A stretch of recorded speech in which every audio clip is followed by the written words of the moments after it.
مت جرأت و ہمت کا ہے اظہار، سیدھی بات روایات صحافت کا علم بردار، سیدھی بات۔ ناظرین گرامی السلام علیکم ورحمۃ اللہ وبرکاتہ۔ سیدھی بات کے تازہ ترین پرائم ٹائم میں آپ لوگوں کا استقبال ہے۔ ناظرین گرامی میں انصار عزیز ندوی اس وقت ہمارے سلسلہ وار پرائم ٹائم میں جو خصوصی موضوعات پر سلسلہ چل نکلا ہے اس کی ایک اور کڑی اور اہم ترین موضوع لے کر کے حاضر ہوا ہوں، اور آج گفتگو ہوگی یورپ و ایشیا کو ملانے والا ایک دریا نہر سوئس کا۔ اس کا تعلق اور اس کا منصوبہ جو اولین ترین بنایا گیا وہ حضرت عمر رضی اللہ تعالیٰ عنہ کے دور سے، اور حضرت عمر رضی اللہ تعالیٰ عنہ سے براہ راست جڑا ہے۔ کیا آپ اس بات کو جانتے ہیں؟ یہ موضوع کب چھڑا؟ ظفر سید نے اپنی ایک اہم ترین تحریر میں ان تمام چیزوں کو پیش کرنے کی کوشش کی تھی۔ دوران مطالعہ میرے سامنے آیا تو سوچا کہ آپ کے سامنے بھی وہ ساری معلومات رکھوں۔ تفصیلات میں جاؤں گا اس سے پہلے آپ لوگوں سے جو ہمیشہ سے درخواست ہوتی ہے اس پر توجہ کرنے اور اس اپیل پر جو ہے درخواست پیش کرنے کی کوشش کروں گا۔ آپ لوگ جو ہے اس کو مضبوط کریں، لوگوں کو جوڑیں، اس کی تفصیلات نیچے ہیں۔ ناظرین گرامی جناب ظفر سید نے لکھا ہے کہ پچھلے برس سوئس میں پھنسنے والے بحری جہاز کی وجہ سے اس نہر پر دنیا بھر کی توجہ مرکوز ہوئی تھی، لیکن کیا آپ جانتے ہیں کہ اس نہر کا اولین منصوبہ کیسے تیار ہوا اور پھر ترک کر دیا گیا؟ نہر سوئس کی تعمیر میں 15 لاکھ سے زیادہ مزدوروں نے حصہ لیا تھا۔ پچھلے برس سوئس میں پھنس جانے والے دیوقامت بحری جہاز کی وجہ سے روزانہ دنیا کو 9 ارب ڈالر سے زیادہ نقصان ہو رہا تھا، اور جہاز نکل جانے کی صورت میں بھی بننے والا بدترین ٹریفک جام کئی ہفتوں بعد جا کر صاف ہوا۔ اس خبر کے بعد سے دنیا کی توجہ نہر سوئس کی طرف مبذول ہوئی تھی، لیکن کم ہی لوگ جانتے ہیں کہ اس نہر کا اولین منصوبہ حضرت عمر فاروق رضی اللہ تعالیٰ عنہ کے دور میں تیار ہوا تھا، لیکن باوجود اس پر عمل نہیں ہو سکا، جس کی تفصیل ہم پیش کریں گے۔ دراصل اس کی تفصیل حضرت مولانا شبلی نعمانی رحمۃ اللہ علیہ اپنی مشہور کتاب الفاروق میں بیان کرتے ہیں۔ آپ نے لکھا ہے، اس کی مختصر تاریخ یہ ہے کہ 18 ہجری کو جب تمام عرب میں قحط پڑا تو حضرت عمر فاروق رضی اللہ تعالیٰ عنہ نے تمام اضلاع کے حکام کو لکھا کہ ہر جگہ کثرت کے ساتھ غلہ اور اناج روانہ کیا جائے۔ اگرچہ اس حکم کی فوری تعمیل ہوئی، لیکن شام اور مصر سے خشکی کا جو راستہ تھا بہت دور دراز تھا، اس لیے غلہ بھیجنے میں پھر بھی دیر لگی۔ حضرت عمر فاروق رضی اللہ تعالیٰ عنہ نے ان تمام دقتوں پر خیال کر کے حضرت عمر ابن العاص یعنی جو اس وقت مصر کے گورنر تھے ان کو ایک خط لکھا کہ مصر کے باشندوں کی ایک جماعت ساتھ لے کر دارالخلافہ حاضر ہوں۔ جب وہ آئے تو فرمایا کہ دریائے نیل کو اگر سمندر سے ملا دیا جائے تو عرب کو قحط گرانی کا کبھی اندیشہ نہیں ہوگا، ورنہ خشکی سے غلہ آنا دقت سے خالی نہیں ہے۔ حضرت عمرو بن العاص رضی اللہ تعالیٰ عنہ نے واپس جا کر کام شروع کیا اور فسطاط سے جو قاہرہ سے 10 سے 12 کلومیٹر کی دوری پر ہے بحر قلزم تک نہر تیار کرائی۔ اس ذریعے سے جہاز دریائے نیل سے چل کر قلزم میں آتے تھے اور یہاں سے جدہ پہنچ کر لنگر کرتے جو مدینہ منورہ کی بندرگاہ تھی۔ یہ نہر تقریباً 69 میل لمبی تھی اور تعجب ہے کہ 6 مہینے میں بن کر تیار ہو گئی۔ چنانچہ پہلے ہی سال 20 بڑے بڑے جہاز جن میں 60,000 اردب غلہ بھرا تھا اس نہر کے ذریعے سے مدینہ منورہ کی بندرگاہ میں آئے۔ یہ نہر مدتوں تک جاری رہی اور اس کے ذریعے سے مصر کی تجارت کو نہایت ترقی ہوئی۔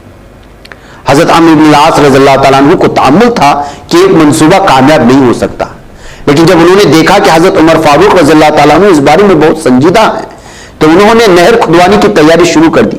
تاریخ دان عبد الحکم کے مطابق ایک قبطی مصری نے انہیں وہ قدیم رومی بزرگاہ دکھائی جو اب ریت سے اٹ چکی تھی۔ اس کے عوض حضرت عمرو بن العاص نے اس قبطی اور اس کے خاندان کا جزیہ معاف کر دیا تھا۔ حضرت شبلی نعمانی رحمۃ اللہ علیہ لکھتے ہیں کہ حیرت انگیز طور پر یہ نہر صرف 6 ماہ میں تیار ہوئی، جس سے اس خیال کو تقویت ملتی ہے کہ نئی نہر نہیں کھودی گئی بلکہ صدیوں پرانی رومی نہر کی صفائی کر کے اسے بحال کر دیا گیا۔ نہر جب تیار ہوئی تو حضرت عمرو بن العاص نے بھی اس پر سفر کیا۔ اس نہر کو نہر امیر المؤمنین کا نام دیا گیا تھا۔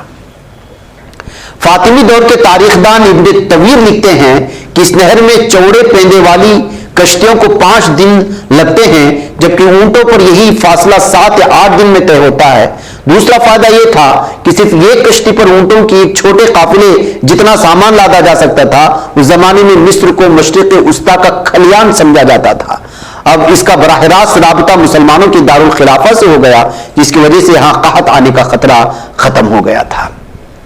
حضرت مولانا شبلی رحمۃ اللہ علیہ کے مطابق حضرت عمرو بن العاص رضی اللہ تعالیٰ عنہ نے صرف اسی نہر پر اکتفا نہیں کی، بلکہ انہوں نے بحر احمر کو بحر روم سے ملانے کا ارادہ کیا تھا۔ وہ لکھتے ہیں چنانچہ اس کے لیے موقع اور جگہ کی تجویز بھی کر لی اور چاہا تھا کہ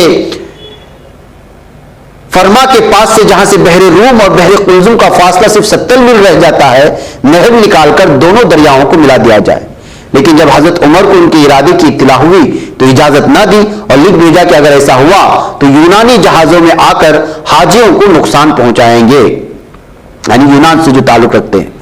اگر عمرو بن العاص کو اجازت نہیں ہوتی تو نہر سوئس کی ایجاد کا فخر در حقیقت عرب کے حصے میں آتا۔ اس دور میں حاجیوں کے قافلوں پر حملے بہت عام ہو چکے تھے، اس لیے خدشہ تھا کہ نہر کی تیاریوں سے دشمنوں کو سہولت ملے گی، اس وجہ سے جو ہے وہ نہر بنانا اس منصوبے کو ترک کر دیا گیا۔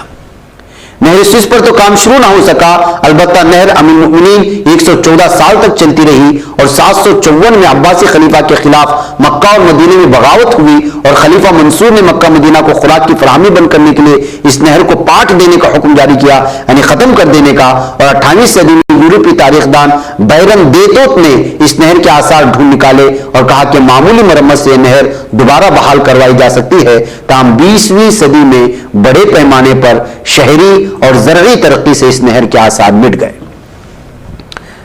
لیکن حضرت عمر رضی اللہ تعالیٰ عنہ وہ پہلے حکمران نہیں ہیں جنہیں نیل سے بحر احمر تک نہر نکلوانے کا خیال آیا تھا، بلکہ بحر احمر کو دریائے نیل سے ملانے کا منصوبہ سب سے پہلے فرعونوں کے زمانے میں بھی تیار ہوا تھا۔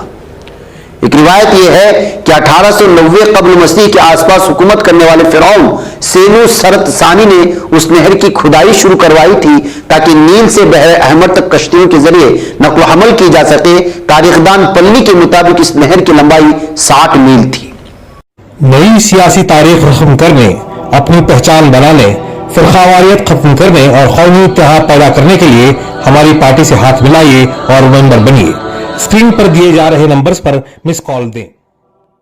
بعد میں دارا اول اور بطلمیوس نے بھی اس پرانی نہر کا احیاء کرنے کی کوششیں کی۔